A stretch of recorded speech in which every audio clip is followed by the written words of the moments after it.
Bismillahirrahmanirrahim. Assalamualaikum warahmatullahi wabarakatuh. Asyhadu an la ilaha illallah, asyhadu anna Muhammadar Rasulullah. Allahumma sholli ala sayyidina Muhammad wa ala ali sayyidina Muhammad. Kama sholaita ala sayyidina Ibrahim wa ala ali sayyidina Ibrahim bil alamina innaka Hamidum Majid. Sebelumnya kita panjatkan dahulu doa kepada Gusti Lengkang Mau Agung untuk saudara-saudara kita yang telah memberikan sholawatnya kepada channel dakwah ini, sehingga channel ini dapat eksis dengan setia hadir dalam ruang-ruang diskusi kalian semuanya. Tentu dengan sebuah harapan semoga sholawat itu menjadi catatan langit amal soleh bagi mereka dan keluarganya kelak, dan insya Allah Allah akan membalaskannya dengan balasan yang lebih baik lagi. Selanjutnya untuk seluruh pendengar terkasihku dimanapun kalian berada, di mancanegara, di dalam negeri, ya, semoga selalu always dan tidak pernah never tetaplah menjadi pribadi yang anti skip dan anti download, ya.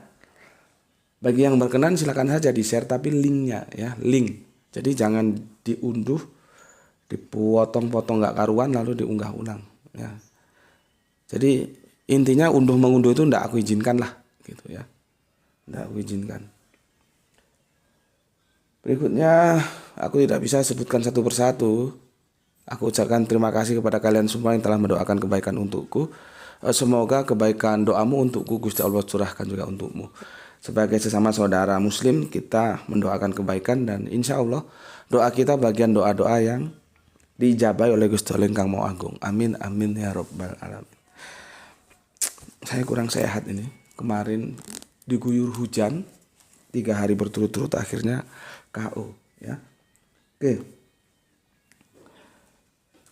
Ini aku bikin jawaban terpisah ya atas pertanyaan saudara kita MBR, ya, Muhammad Bintang Ramadan. Sebetulnya pertanyaannya itu ada di komentar ketika kita membahas memahami domirhu Quran surat Az-Zukhruf 4361 di seri yang keberapa ini? Seri kedua, ya. Namun karena ini out of the topic, aku bikin sendiri aja videonya supaya nanti ketika kita bahas domirhu itu fokus, nggak kemana-mana, sehingga otakmu itu lebih gampang memahami, gitu ya. Kalau sudah paham kan gobloknya hilang, gitu ya. Maka ini sengaja aku bikin terpisah, ya. Nanti jadi hari ini aku bikin kalian 2 video untuk ngaji hari ini, ya. Oke, pertanyaannya begini dari Muhammad Bintang Ramadan. Assalamualaikum Gus, Kemayoran selalu hadir. Oke, waalaikumsalam. Izin bertanya, kenapa saat Nabi Muhammad pertama kali menerima wahyu, lalu malaikat Jibril mengajarkan ke Nabi dengan kalimat Iqra bismi Rabb, bukan Iqra bismillah, Gus? Ya. Juga satu lagi, Gus, setelah saya baca Bible Katolik almarhumah ibu saya, ini juga ada salah penempatan, ya. Salah penempatan tapi sudah menjadi salah kaprah.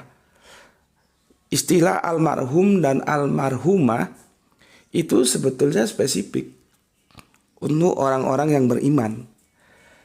Untuk orang-orang yang kafir itu tidak berhak menyandang almarhum atau almarhumah. Ini harus aku sampaikan karena akidah begitu. Akidah itu hitam putih. Dia nggak ada ikatan-ikatan genetika, nggak ada. Iman kafir, iman kafir. Makanya aku sangat gregetan kalau ada non-muslim. Non-muslim apa? Kafir. Karena Al-Quran itu tegas memberikan konsep iman dan kafir. Gitu, ya. Seperti kemarin kan aku ingatkan itu si Irfan itu. Jangan non-muslim kafir. Tugas kita menjelaskan kafir itu apa kalau mereka nggak terima. Itu bukan ejekan, ya. Cuman itulah, ya, karena dalam kontemplasi sosial komunikasi kita sering melakukan hal-hal yang salah tapi menjadi kaprah. Sehingga salah yang kaprah itu menjadi seolah-olah benar padahal salah. Gitu, ya. Jadi almarhumah itu sebetulnya hanya boleh disematkan kepada wanita-wanita soleha. Sementara untuk yang wanita-wanita kafir, terlepas siapapun dia tidak berhak menyandang almarhumah, begitu, ya. Oke. Juga satu lagi, setelah saya baca Bible Katolik almarhumah ibu saya, tadi sudah saya ingatkan, ya. Saya penasaran dengan nama dalam Alkitab, yaitu Yesus Barabas dan Yesus bin Sirak. Bisa dijelaskan Gus, siapa Yesus Barabas dan Yesus bin Sirak? Itu saja pertanyaannya Gus. Assalamualaikum. Waalaikumsalam warahmatullahi wabarakatuh. Oke, aku urut dari yang pertama ya. Pertanyaannya begini.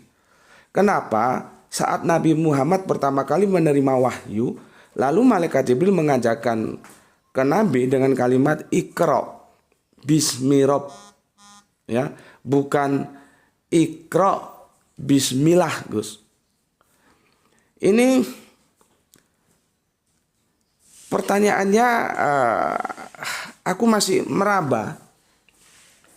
Yang dipermasalahkannya itu Bismillah dan Biismillah, atau surat yang pertama kali turun. Ya. Kalau pertanyaannya itu Bismillah dan Biismillah, ya, kan begini, Iqra Bismi Rob, bukan Iqra Bismillah, ya. Yang betul itu secara nahu sorob atau secara sorob nahu, kami bilangnya sorob nahu, karena diksi dulu baru narasi, nggak ada ceritanya narasi dulu baru diksi, ya, ya. Secara sorob nahu, Bismillah itu salah. Salah. Yang benar itu Bi-ismillah. Ismi, asma, isme, ilmu Allah. Yang kadang-kadang diterjemahkan nama Allah. Ya, yang betul itu secara sorob nahu dia Bi-ismi, bukan Bismillah. Lalu kenapa kok dia menjadi Bismillah? Nah, ini agak ribet menjelaskannya. Itu nanti pendekatannya kalau kita belajar matematika Al-Quran untuk memenuhi, ya. Sebentar, aku perlu ini. Ada air putih tuh. Air putih yang panas itu ya. Untuk memenuhi supaya dia memenuhi kriteria terbagi kelipatan 19. Itu alasannya.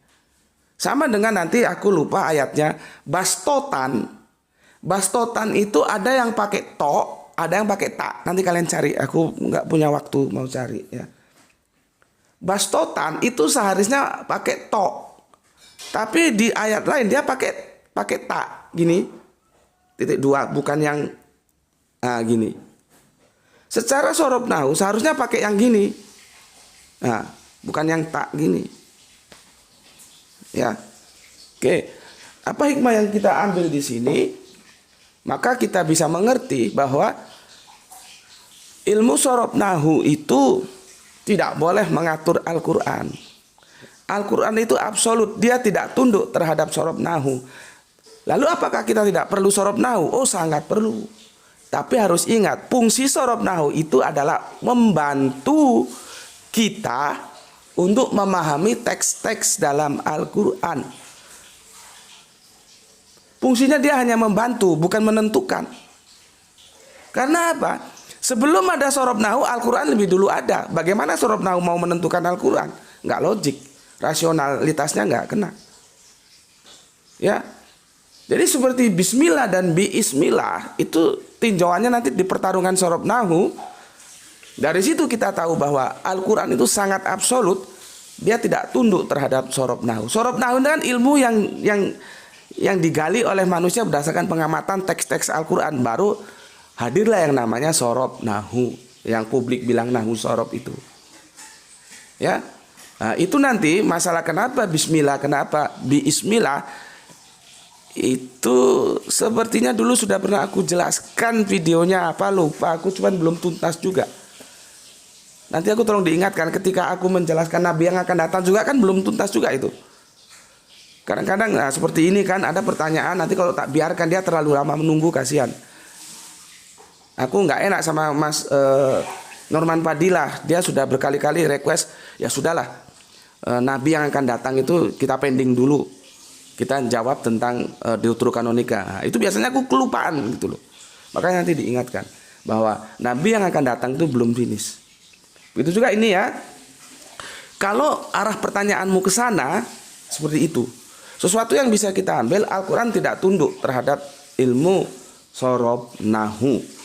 Itu nanti penjelasannya di kelipatan 19. Makanya Al-Quran itu detail sampai hurufnya saja itu terhitung. Jadi orang mau malsu-malsu tidak bisa. Gitu loh, terjaga dia. Lauh mahfud, lembaran-lembaran yang terjaga. Sayangnya otak kita kalau dengar lauh mahfud terus ingatannya itu ke awang-awang sana. Lauh mahfud itu artinya kitab yang terjaga.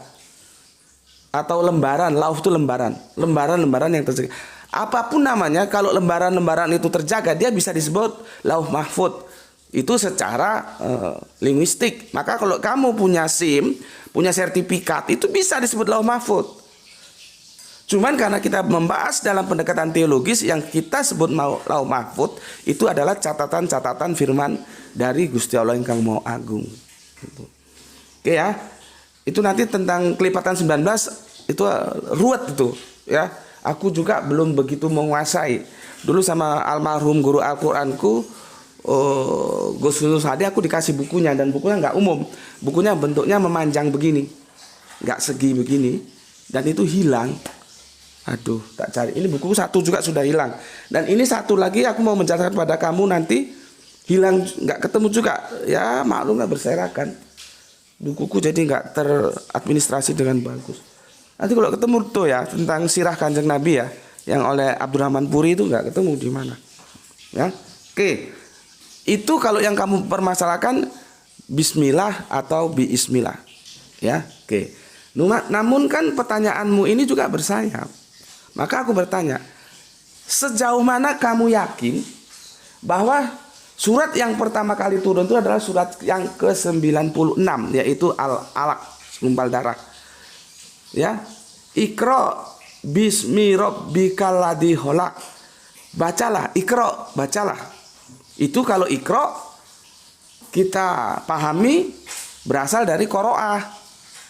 Tapi kalau Iqra itu kita pahami kata kerja yang dibentuk dari kata benda, dari Quran, maka artinya bukan bacalah tapi berquranlah kamu. Jadi kita disuruh berquran. Menjelaskan pakai bahasa Jawa lebih gampang. Ngurano kon ngurano. Nanti yang teman-teman Jawa tolong jelaskan. Ngurano kon.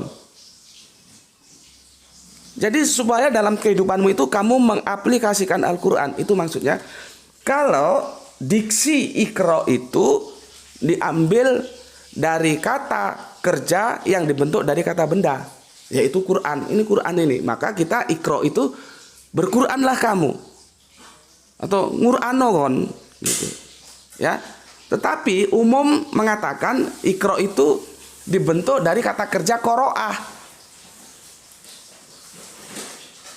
Ya, kata benda qiraah ya, bacaan, isim atau fi'il itu. Maka jadinya bacalah. Nah, itu sudah masalah tersendiri ya, tapi kita abaikan. Aku mau tanya, sejauh mana hingga detik ini kamu yakin bahwa Al-Alaq itu adalah wahyu pertama yang diterima Kanjeng Nabi? Nih. Sebagaimana kamu yakin bahwa Al-Alaq itu adalah wahyu pertama yang diterima oleh Kanjeng Nabi. Sekarang semuanya otaknya dibuka, dipasang. Kenapa Al-Fatihah itu ditaruh di depan? Ya, kita buka di sini. Kalau kita buka Al-Quran, itu awal itu mesti Al-Fatihah. Ya, nih artinya apa Al-Fatihah itu? Ya, nih. Sapi betina. Nih. Ya. Al-Fatihah.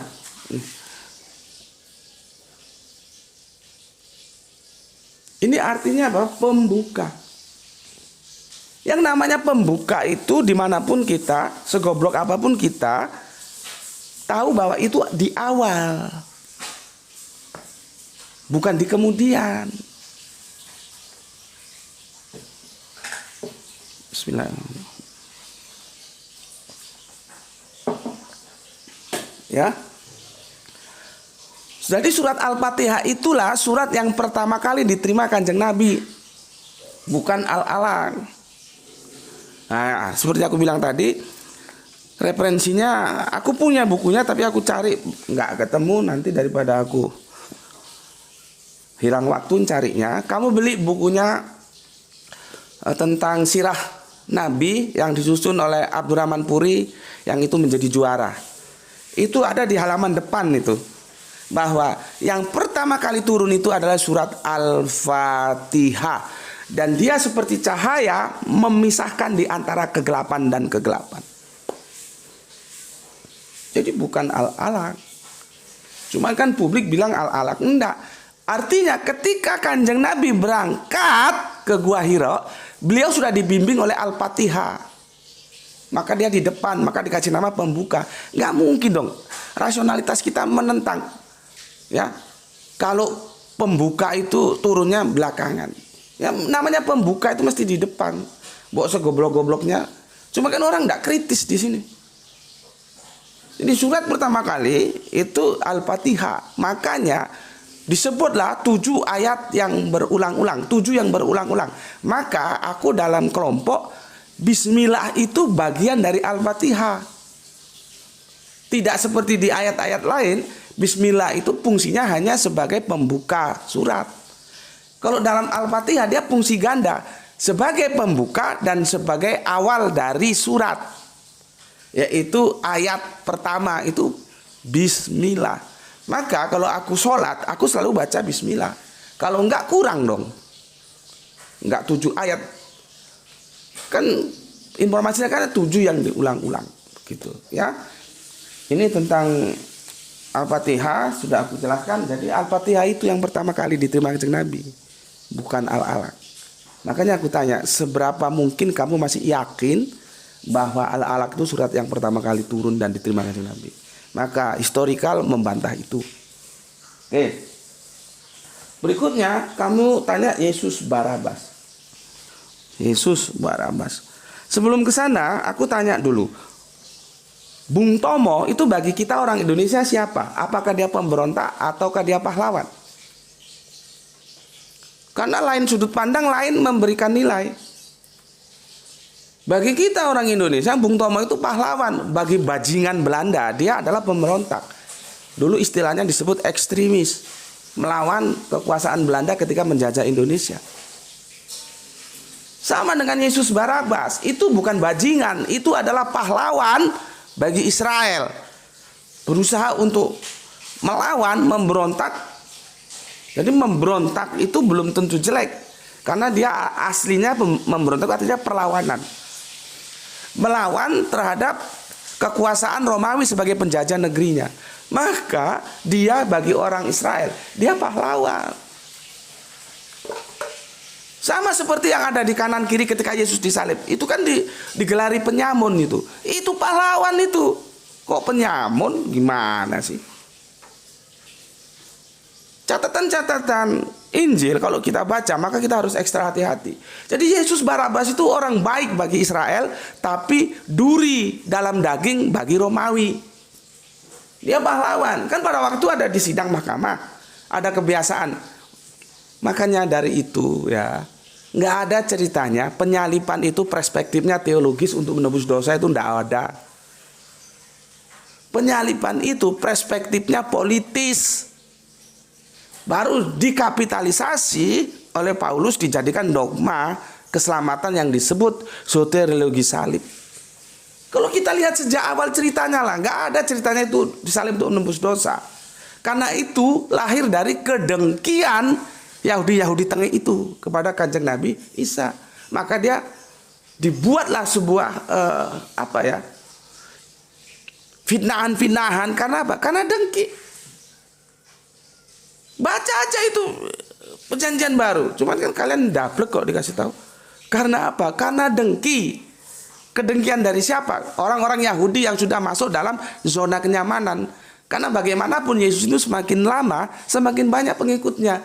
Slowly, ya, lambat tapi pasti. Nah, itu mengganggu mereka Yahudi tengah itu yang sudah nyaman berkolaborasi dengan penjajah. Ya sebetulnya itu ya pengkhianat bagi Israel, sama aja. Di negara kita juga pengkhianat kan banyak. Kerjasama pada kekuatan asing untuk menghancurkan saudaranya sendiri. Jadi Yesus Barabas itu pahlawan. Ya. Itu penguasa Romawi kan bilang, cuci tangan dia, bahwa orang ini tidak punya salah, tidak punya alasan untuk dia bisa dihukum salib. Tapi kan ngotot aja itu Yahudi tengik itu. Lalu dikatakan, mana yang aku bebaskan? Karena saat itu ada tradisi untuk membebaskan seseorang. Harapannya sih yang dibebaskan itu Yesus. Ya. Tapi ternyata karena sudah kacau itu banyak orang gitu, kira-kira begitulah ya. Kalau kita visualisasikan, karena sudah dikondisikan mulutnya teriak Yesus Barabas, Yesus Barabas, Yesus Barabas. Artinya Yesus Barabas dilepaskan, Yesus Ibnu Maryam yang disalib. Gitu. Ya. Itu Yesus Barabas. Kemudian Yesus Sirak. Ini terkait dengan apa yang sedang kita bahas di kajian utama. Sirak biasanya akhirnya itu KH, itu menunjukkan tempat. Jadi dia dari daerah Sirak atau anaknya Sirak. Cuman di sini kok disebut, kalau kamu lihat Deuterokanonika, ini kok Yesus anak Sirak. Ini masih mending ada Yesusnya. Ya. Itu. Ya, itu kadang-kadang ada yang Yesusnya nggak ada, jadi Sirak. Orang bingung, dihilangkan. Sama seperti kita menyebut khalifah. Padahal awalnya itu khalifatul Nabi, khalifatul Rasul, jadi pengganti Rasul. Akhirnya Rasulnya hilang, kita nyebutnya khalifah aja, pengganti. Iya, penggantinya sopo. Sebetulnya itu harusnya diselesaikan dua, khalifatul Rasul ketika Kanjeng Nabi mangkat. Sama dengan ini, sering mereka menyebutnya Sirak, Yesusnya dihilangin. Ya, nah, siapa Yesus Sirak? Ini adalah dia yang menulis kitab Sirak yang akhirnya, nah, nanti malam insya Allah kita akan mempelajari sejarah bagaimana Yahudi melahirkan Deuterokanonika yang akhirnya dicopot. Ini protokanonik ya, yang Yahudi nggak suka, itu yang menurut dia tidak kompatibel diambil, dicopot, dan ternyata kitab Sirak itu termasuk bagian yang mereka tolak. Padahal itu di protokanonik itu sudah ada sejak kapan? Jauh sebelum abad 3 Masehi. Bayangkan, Yesus belum lahir. Karena apa?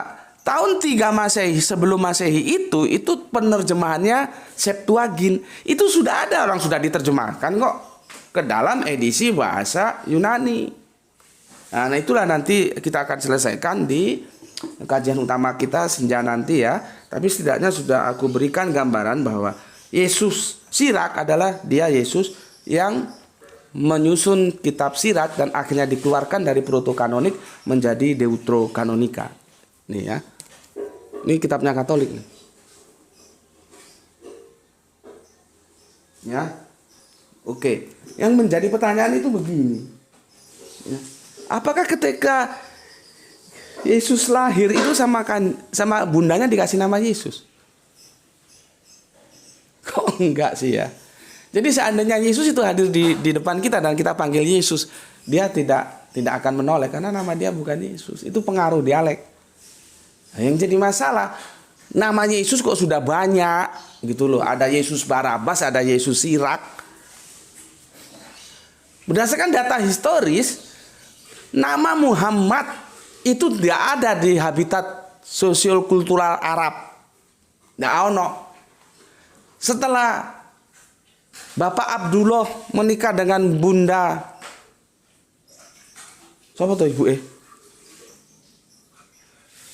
Aminah, lahirlah seorang putra yaitu Muhammad bin Abdullah dari seorang Bunda Aminah. Itu baru ada nama Muhammad. Jadi nama itu nggak pasaran. Jadi nama nabi-nabi itu nggak pasaran gitu loh. Lah ini Yesus kok sudah pasaran namanya.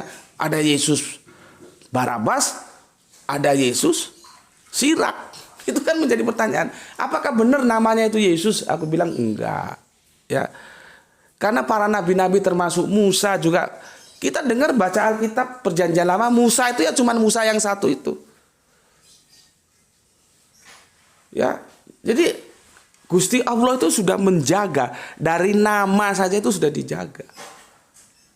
Baru kemudian setelah era Kanjeng Nabi Musa, ya tentunya di sana banyak nama Musa. Tapi sebelum ada seorang nabi bernama Musa, nama itu enggak ada. Jadi terjaga, mahfud dia, terjaga. Kalau nama Muhammad juga begitu. Baru setelah Kanjeng Nabi Muhammad lahir, ya, orang-orang nggak aja di tanah Arab, di Indonesia pun anaknya dikasih nama Muhammad. Bahkan presiden kita itu mendapat nama tambahan Haji Muhammad Soeharto. Semoga Allah selalu merahmati tidur panjangnya, ya, mengampuni segala dosa-dosanya. Karena sejelek apapun manusia tetap ada baiknya, kita ingat baiknya, ya. Bagaimana dulu kita begitu berwibawa di mata dunia, ya, dalam kepemimpinan beliau. Oke, di sini aja. Nanti kalau tak terus-teruskan kita merembet ke politik nanti. Ya, sampai sini saja aku jelaskan, dan ini khusus untuk MBR ya, Muhammad Bintang Ramadan ya, tapi yang lainnya juga bisa mendapatkan pengetahuan dari sini. Ya, nanti aku akan menjelaskan domir hu, jadi terpisah supaya tidak campur-campur, nanti nggak fokus nanti. Ya, pesan aku, jaga Allah, jaga Kanjeng Nabi, jaga Al-Quran, jaga Islam, jaga sholat. Tetapi tetaplah memberi hormat kepada saudara kita yang memilih jalan lain. Semoga kita mendapatkan keberuntungan, ya, rezeki yang barokah dan kesehatan yang prima. Sekali lagi aku sampaikan, salam penyemangat kita dalam menuntut ilmu adalah Islam rasional, di mana kita mengetahui agama dari pendekatan-pendekatan rasional. Ya, Bismillahirrahmanirrahim. Alhamdulillahirabbil alamin.